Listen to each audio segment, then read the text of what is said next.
Vamos a continuar entonces con esta charla sobre el enfoque terapéutico desde el cual nos paramos. Habíamos dicho que nos apoyábamos en la TREC de Albert Ellis. En el video anterior hablamos de Carl Rogers. También habíamos mencionado un poco al maestro budista Thich Nhat Hanh, que tenía algunos elementos como complementarios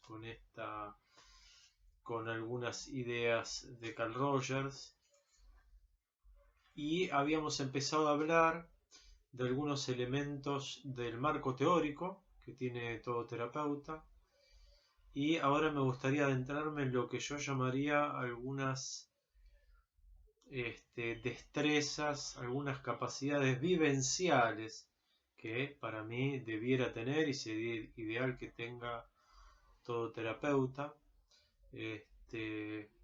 Y ahora voy a explicar un poco cuáles son estas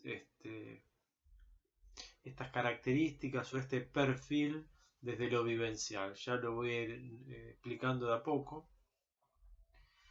Para empezar me gustaría definir un concepto o explicar un concepto que me parece muy importante, que es un concepto que podría llamar transmisión.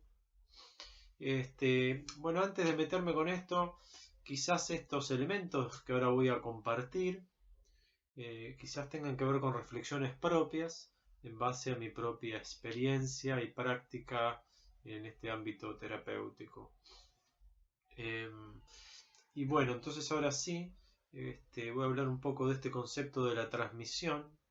No tiene nada que ver con lo que en psicoanálisis se le llama la transferencia. Este concepto de transmisión o contagio o influencia, quizás es una palabra más adecuada, tiene que ver con lo siguiente. Voy a dar ejemplos que quizás expliquen mejor el concepto en sí que si lo digo en abstracto. Y imaginemos que queremos subir a una montaña y tenemos un mapa y tenemos a alguien que es un lector especialista en mapas y nos acompaña. Y tenemos que subir a la montaña. Bueno, hay una frase que dice una verdad muy grande, que es: no es lo mismo el mapa que el territorio. Es decir, el mapa es algo teórico. El territorio ya es esos senderos de montaña por los cuales vamos a ir yendo. Entonces, cuando vamos a ir a la montaña, contratamos a un guía de montaña que ya ha recorrido infinidad de veces esos senderos, conoce cada árbol, cada piedra, conoce el clima, si viene la niebla que pasa, es decir, maneja el territorio. ¿Cómo se lleva esto al ámbito de la psicología? El mapa es conocer el marco teórico que todo terapeuta estudia. ¿Y qué sería el territorio? El territorio es la propia psiquis, la propia mente, la propia personalidad. Yo acá planteo un estudio del territorio de uno mismo, del sí mismo. No solamente es un conocimiento directo de sí mismo, ya no es una lectura de manual de lo que otros han desarrollado y demás, ya es un estudio de uno mismo directo, empírico, un conocimiento, y tiene que ver también con un trabajo personal, así como el guía de montaña ha recorrido muchas veces esa montaña, incluso ha ayudado a marcar el sendero y demás, o ha quitado ramas del camino. Considero que un terapeuta con las cualidades ideales, lo más idóneo que considero es que tiene un gran trabajo con sí mismo. Ha trabajado mucho con sí mismo y sigue haciéndolo. Todos estamos en este camino de la vida aprendiendo y seguiremos aprendiendo. Esta es la idea, estar involucrado en un trabajo de autotransformación.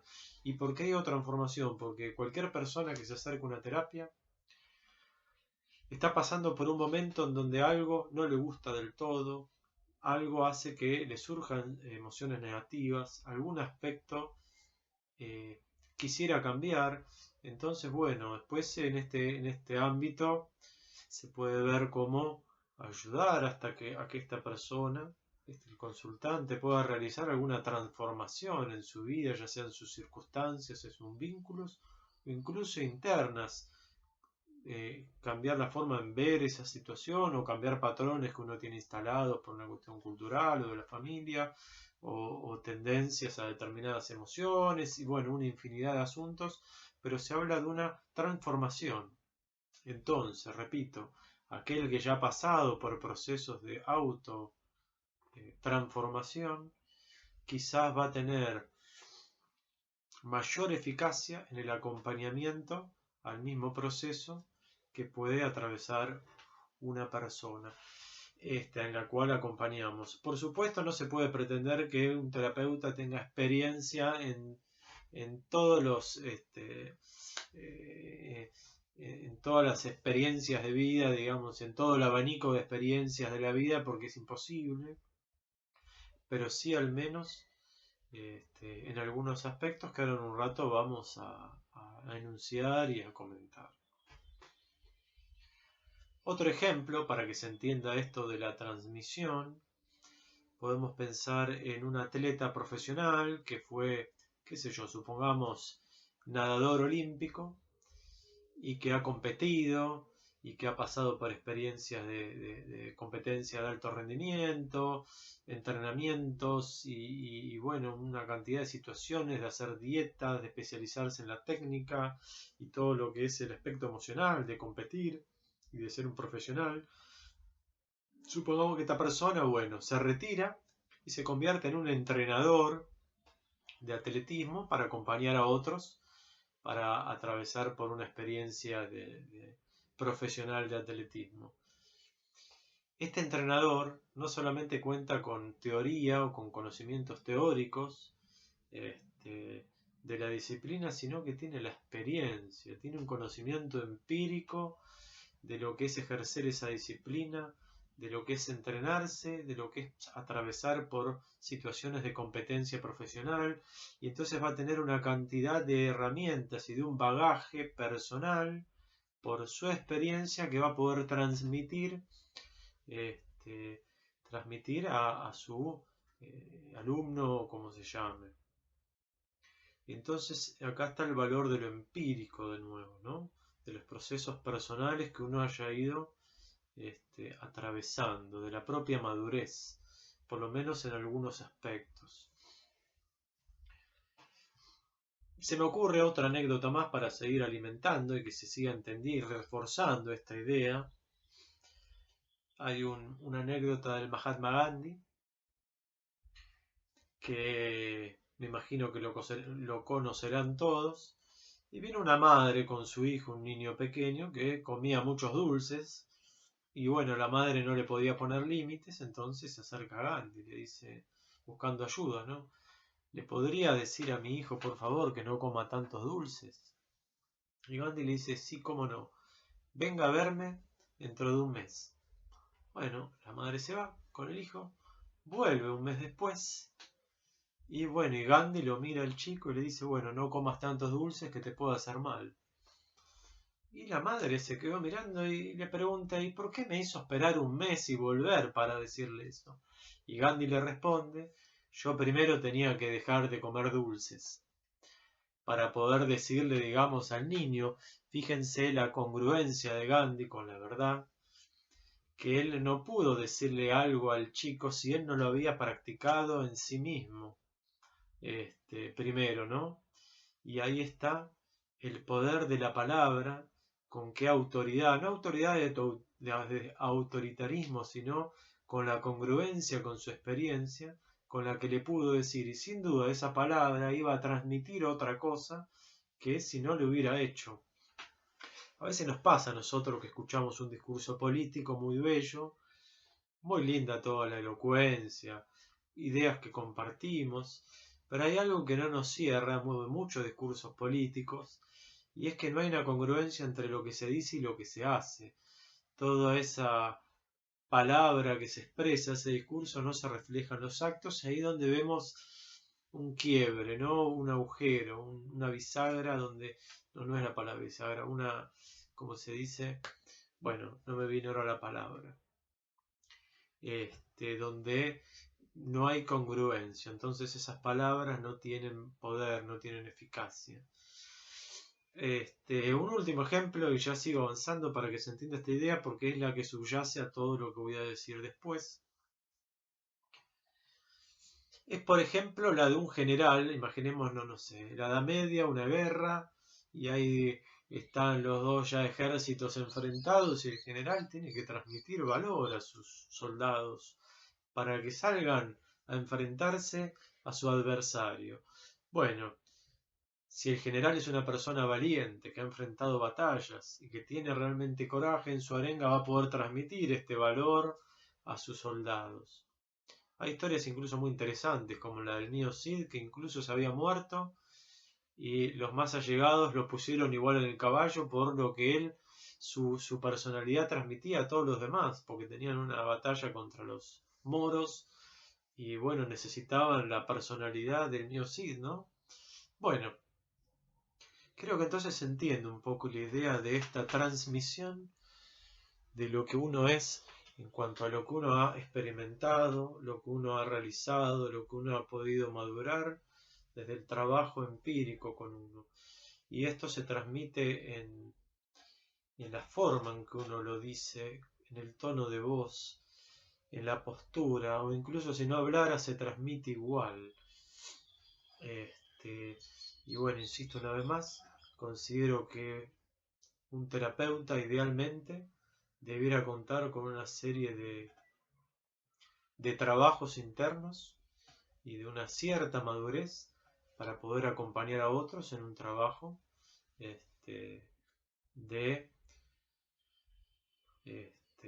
resolución de conflictos, de desarrollo personal, etcétera, etcétera. Bueno, entonces vamos a enumerar ahora, sigue grabándose, algunos de estos elementos. Bueno, uno ya hemos mencionado que es la escucha. La capacidad de escucha es uno de los aspectos esenciales, ya en el video anterior hemos mencionado.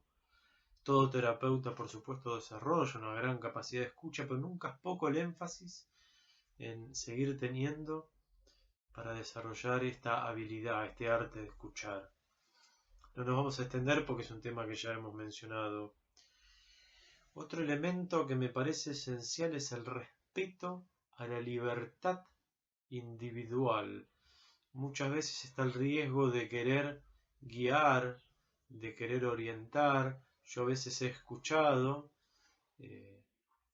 consultantes y personas que por ahí un psicólogo le han dicho lo que tenía que hacer, ¿no?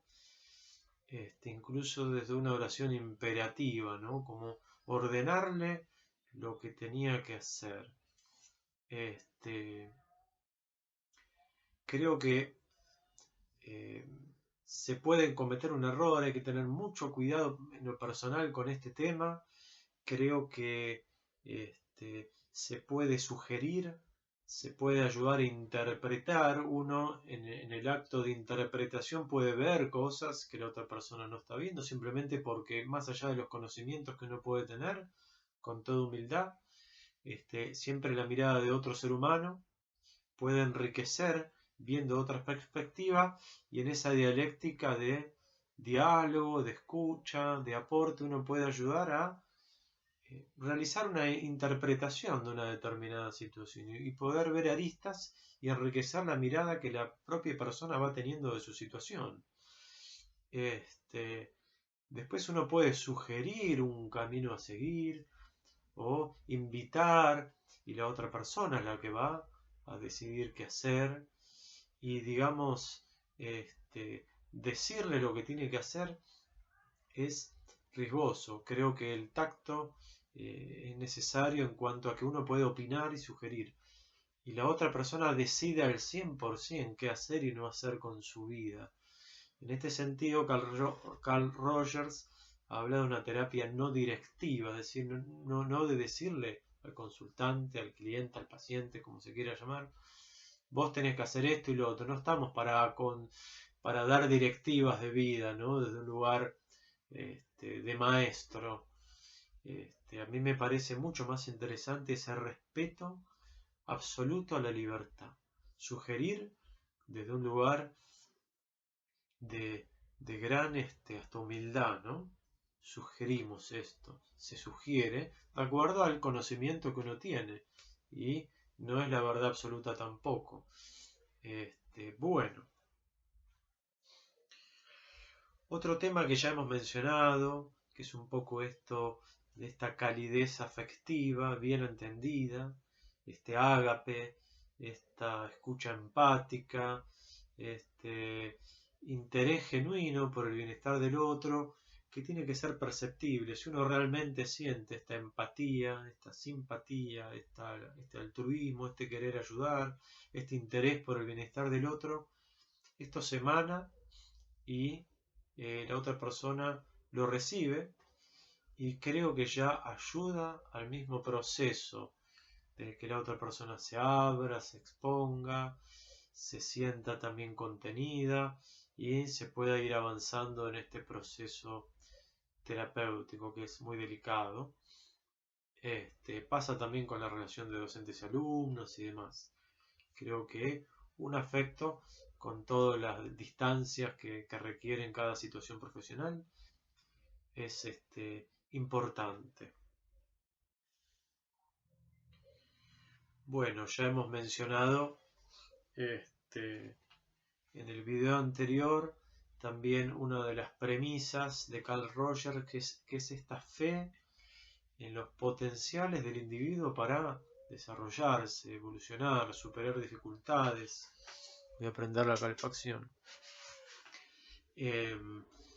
Y el terapeuta tiene que poder ver todos los aspectos valiosos, no me acuerdo si lo he mencionado ya, todos los aspectos valiosos del consultante e incluso ver esos aspectos que todavía sí, creo que ya lo mencioné, que todavía no están manifiestos, o sea, debe ver lo mejor y no lo peor. Muchas veces hay terapeutas que parecieran centrarse en el aspecto patológico y se centran en la parte problemática, y es cierto que hay que ir a los aspectos problemáticos para resolverlos y modificarlos, pero hay que tener cuidado con que no se termine tocando demasiado la autoestima y que este toqueteo en los aspectos problemáticos terminen lesionando la autoestima y la autoimagen del individuo, ¿no? Por eso decíamos no paciente y no perder de vista todo lo valioso de esta persona a quien tenemos enfrente y de poder proteger esa autoestima e incluso ayudar a nutrirla, porque una persona que se acerca a una terapia está pasando un momento difícil sin duda y puede tener lesionada la autoestima. Entonces creo que no es poco el esfuerzo de ayudar a reparar esta autoimagen, ¿no? Esta autovaloración. Hay dos historias muy lindas.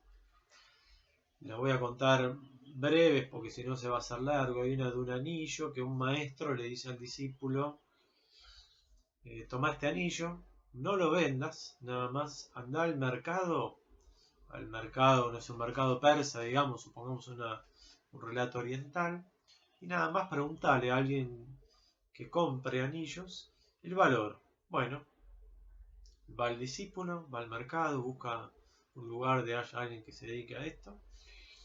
Bueno, ¿y cuánto vale este anillo? Y lo mira con ese aparatito que se pone en el ojo, no sé el nombre, y dice: este anillo vale 500 pesos. Bueno, el maestro le había dicho que no lo ve. Vuelve el discípulo, el maestro le pregunta, le dice que vale 500 pesos. Y ahora anda a verlo a tal persona en tal lugar. Era un experto en joyas, una persona además honesta. Y entonces va el discípulo, le muestra el anillo, y este experto en joyas lo mira y le dice: esto vale $500.000. Entonces, digamos, era una persona realmente especialista. Y bueno, el discípulo volvió, le dijo al maestro, y el maestro un poco le dice: bueno, no permitas que gente que no conocen el verdadero valor de quién sos te puedan, digamos, digamos, emitir un juicio tuyo, ¿no? Ten en cuenta todo lo que vos valés y bueno, un experto va a saber apreciar la riqueza de la persona que vos realmente sos y demás. Un poco pasa, ¿no? Por ahí muchas personas en nuestro entorno nos pueden subestimar, nosotros mismos nos podemos subestimar y bueno, no escuchar demasiado estas voces que pretenden descalificarnos, disminuir nuestra propia valía, sino aquellas personas que reconocen realmente lo que valemos. Y a mi entender, un buen terapeuta primero tiene que, como decía, poder encontrar y realmente valorar todo ese potencial y toda la riqueza de esa persona y ayudarlo a que esa persona pueda reconocer el valor que verdaderamente tiene. Entonces, bueno, me parece un elemento muy valioso este de la valoración. Y acá hay un elemento en este tema que hablamos de la valoración, se remite a esto que estaba hablando antes de la propia experiencia. Si el terapeuta no logró valorarse adecuadamente a sí mismo, digamos, va a haber más dificultades para que pueda transmitir al consultante esta capacidad de autovaloración. Posiblemente incluso lo pase al revés. Si el profesional se desvaloriza a sí mismo, en sus intervenciones inconscientemente termine subestimando también a la persona que tiene enfrente. Por eso yo hago énfasis en el trabajo propio que ha de tener un terapeuta, ¿no? Y ahora viene un aspecto sumamente importante.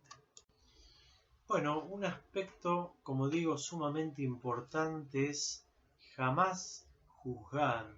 Ya habíamos hablado en el otro video de esta actitud de Carl Rogers, de una aceptación incondicional del consultante, sin juzgar. También he escuchado muchas veces que, bueno, algunos profesionales señalan demasiado los errores, como que terminan juzgando al individuo que obviamente se termina sintiendo incómodo. Considero que este elemento de no juzgar, en cambio aceptar, comprender, acompañar, es un cambio que uno mismo tiene que hacer como terapeuta y lo ideal sería que cualquier persona en la vida haga, ¿no? En lo personal creo que acá hay un super yo todavía muy severo. El super yo es en la tópica de Freud. Freud habla de 3 elementos de nuestra psiquis, que está el ello, que son nuestras pulsiones. En otras palabras se podría decir nuestros instintos, nuestras tendencias, nuestros apetitos también. Esta es una terminología más cristiana antigua, los apetitos. Son esas pulsiones, esos deseos. Y el super yo vendría a ser como la norma de los padres y eventualmente de la sociedad internalizada, lo que está bien y lo que está mal.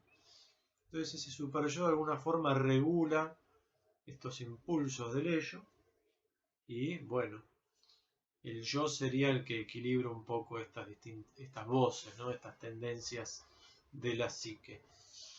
Y creo que a nivel cultural, en mi opinión, tenemos un super yo bastante severo, bastante censurador, que lo ideal sería corregir, mejorarlo, transformarlo en un padre que no deje, o sea, padre de uno mismo, ¿no? Es como una figura dentro de uno mismo. En una parte de uno mismo, que es la figura del padre, ahora vamos a hablar quién habla de esta figura, y que sea una guía con autoridad pero más amorosa. Quien habla del padre es Eric Berne, que desarrolló el análisis transaccional, que son un poco esta tópica de Freud, estos mismos elementos. El niño sería el ello, ¿no? Los impulsos de querer jugar, de querer disfrutar, la rebeldía también, en fin. El yo sería el adulto, que es el que regula, el que analiza, el que toma las decisiones. Y el super yo sería el padre. Lo que pasa que puede ser un padre exigente, que castiga, que juzga, o puede ser un padre con autoridad, pero que expresa las cosas de un mejor modo, más positivo. Obviamente, según Verne, uno internaliza las figuras de los padres que ha tenido y después eso actúa en uno mismo, ya se introyecta y aunque ya los padres no estén, siguen actuando estos mecanismos con uno mismo, de este super yo o este padre y toda esta regulación interna. Creo que se puede mejorar esta actitud del padre, no siendo más permisivo e indulgente, porque es importante guiar la conducta y digamos todos los impulsos del ello. A veces hay impulsos destructivos, impulsos de excesos, impulsos que no serían sanos para nosotros ni para los demás, pero hay que ver el modo, ¿no? Desde qué pedagogía este padre enseña o guía a este hijo. Un poquito se puede ver a nivel tradición, ¿no? Por ejemplo, se me ocurre mirar la figura del Dios del Antiguo Testamento, que la imagen, si bien en los Salmos es un padre protector, misericordioso, también hay otros fragmentos en donde Yahvé, la diestra de Yahvé castiga al que hace mal, que exige cosas y puede ser más hasta vengativo, entre comillas, esta imagen que se concibe, ¿no? Y por ahí en el Nuevo Testamento hay una imagen de un padre, ¿no? De Dios, pero padre, más amoroso, más comprensivo, más misericordioso. Bueno, con uno mismo también uno puede ser un poco más benévolo, comprensivo, no digo permisivo, indulgente, pero sí sin juzgarnos y castigarnos y censurarnos. Creo que hay una carga cultural de demasiada censura, ¿no? A los otros, estamos siempre juzgando a alguien y ese juez que dirigimos afuera también después se vuelca hacia nosotros. Esto lo he desarrollado en otro video, pero me parece un tema esencial que lo ideal en el perfil del terapeuta que propongo debiera haber trabajado. Sería ideal que haya podido mejorar, suavizar este super yo en un padre protector que guía desde un lugar más benévolo y humano, sin juzgar. También, digamos, podemos analizar cómo ha cambiado la figura del líder.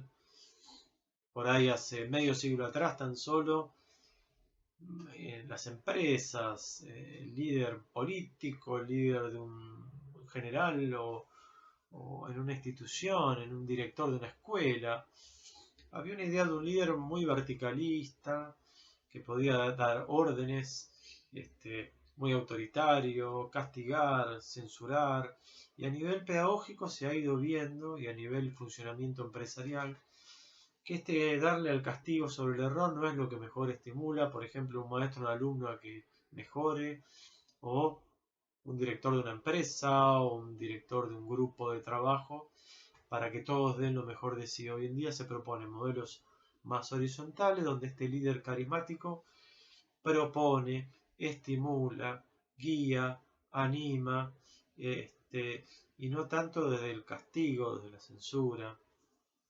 Entonces, el terapeuta como líder que es dentro de ese vínculo que se da tan particular, de ese vínculo terapéutico tan especial, de alguna forma la consultoría psicológica se acepta y se toma esto del liderazgo, de que ha de ser un líder, de animar, de apoyar, acompañar desde un enfoque positivo, no desde juzgar.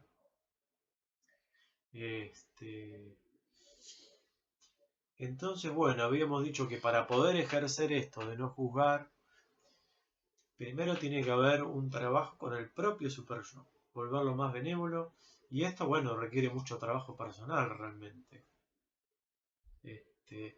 Aceptarse a sí mismo para poder aceptar a otros, dejar de juzgarme a mí mismo, aceptar los diferentes aspectos de mi persona, en un yo todo integrado con mis diferentes aspectos, poder apreciarme, poder quererme con todas mis cosas buenas y malas y, digamos, sin un juicio. Eso no quiere decir que no pueda haber aspectos a seguir mejorando.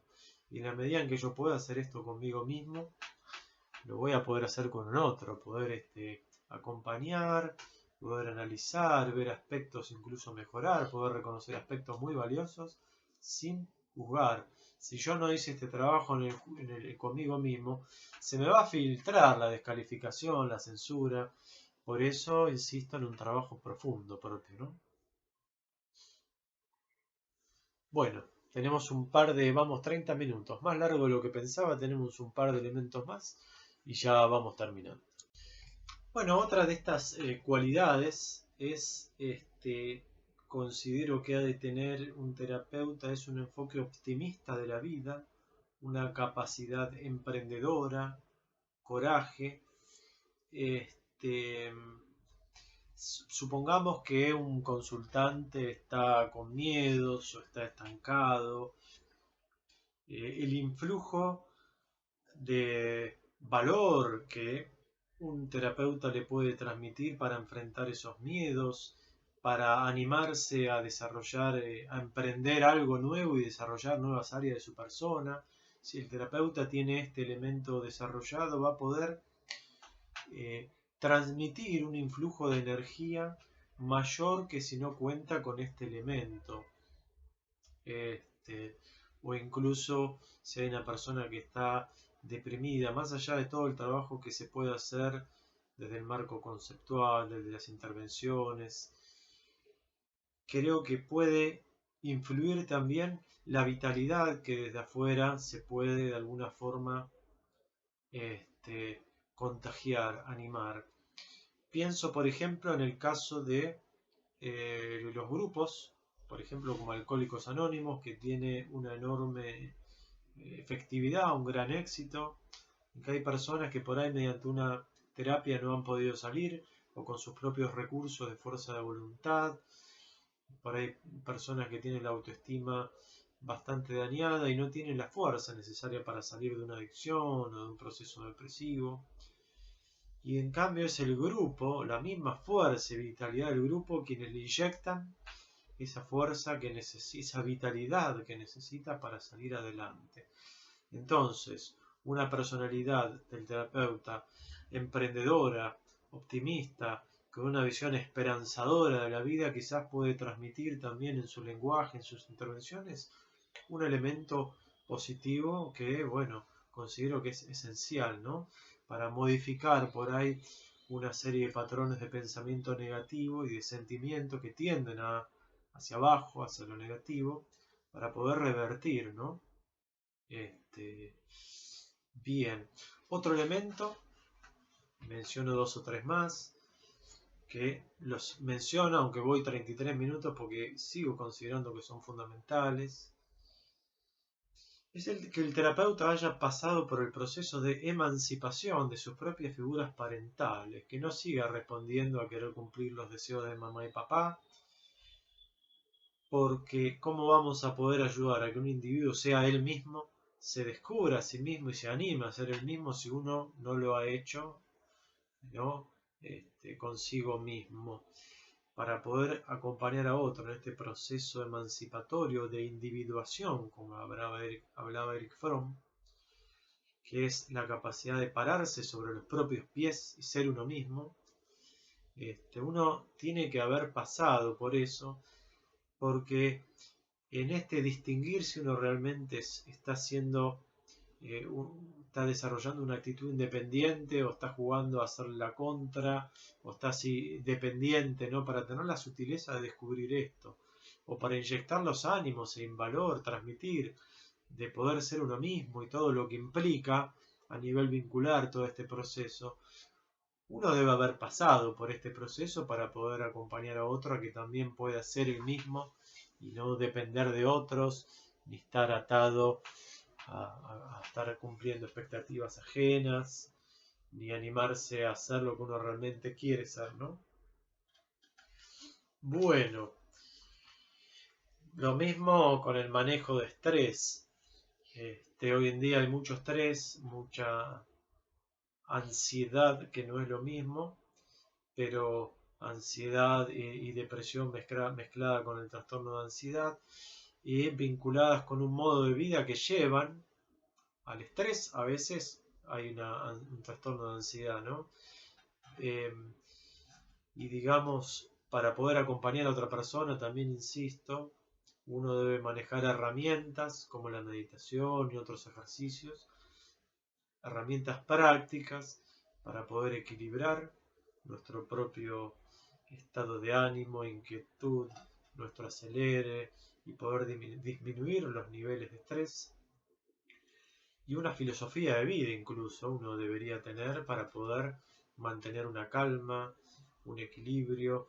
Por supuesto no se pretende que nadie sea Buda para poder ser terapeuta, pero sí manejar una serie de elementos y poder manejar el estrés. De esta forma uno va a poder ayudar a otro, incluso hasta en la forma en que uno habla, se expresa desde una calma, eso transmite también, ¿no es cierto? Y por último, bueno, otro elemento esencial, que este ya es el último, que es el hecho de tener vínculos sanos. Es un aspecto esencial. La psicología considero que es muy rica en todo su bagaje de conocimientos que tiene sobre los vínculos.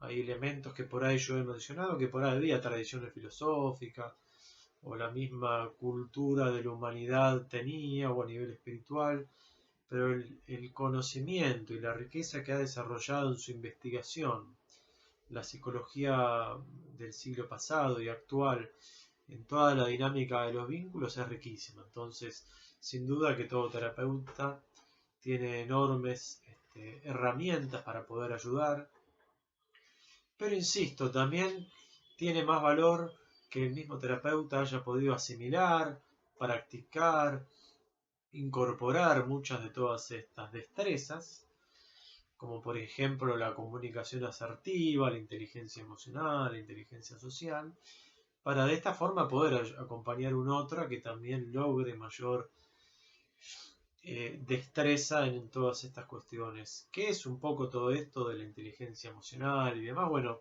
hay un conocimiento hoy en día, lo mismo que con la comunicación. Voy a poner un ejemplo. Supongamos que una persona está involucrada en una relación que no es sana. Bueno, que ayudarle a darse cuenta de esa situación en la que está, en la puesta de límites. Bueno, para poder transmitir uno tiene que haberlo podido hacer y poderlo hacer en su vida, poner límites, poder darse cuenta si uno está en una relación de dependencia y codependencia, es decir, poder lograr la capacidad de elegir compañías saludables, tener vínculos nutritivos. De esta forma va a haber mayor agudeza incluso para poder distinguir matices en todo esto. No se trata solamente de un conocimiento teórico o ajeno. Hay mayor riqueza cuando uno tiene todo esto muy masticado. Respecto a la inteligencia emocional, en lo personal no pretendo tener la maestría, pero por ejemplo me ha resultado hasta gracioso.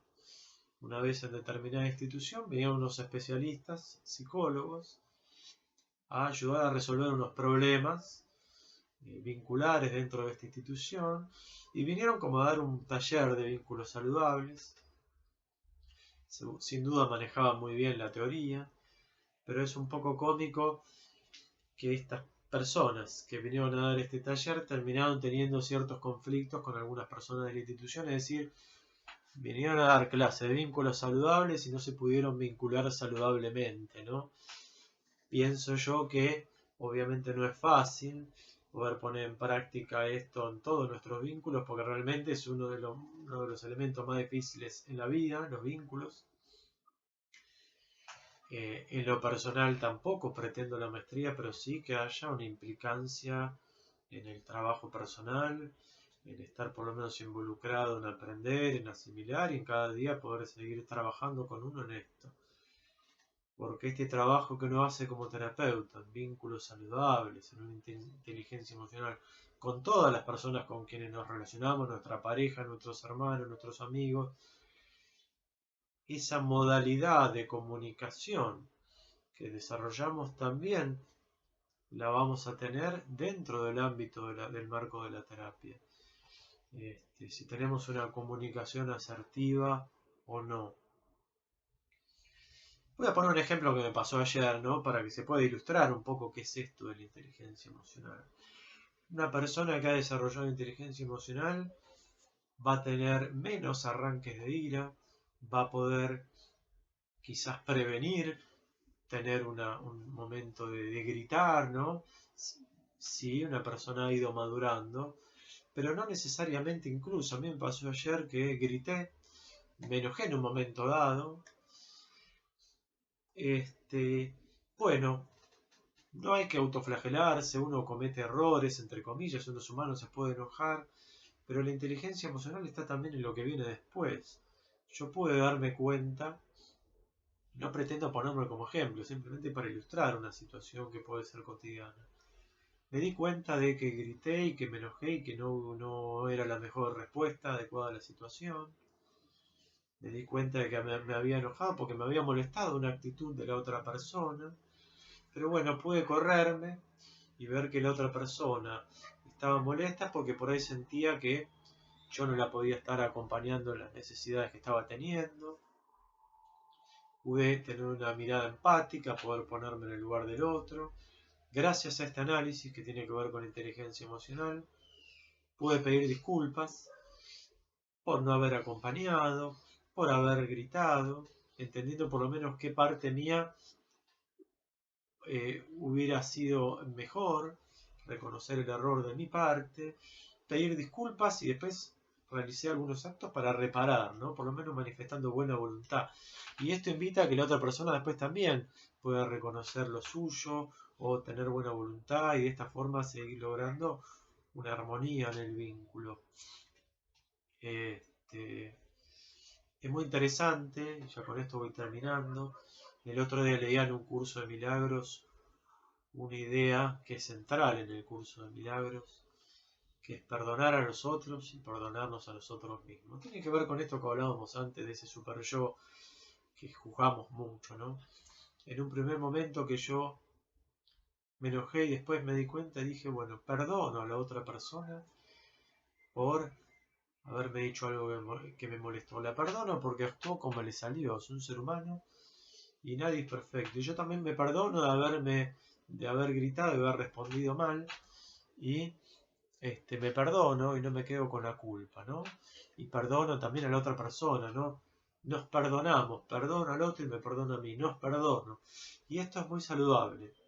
Y a partir de acá, bueno, pude avanzar en el análisis de los otros elementos.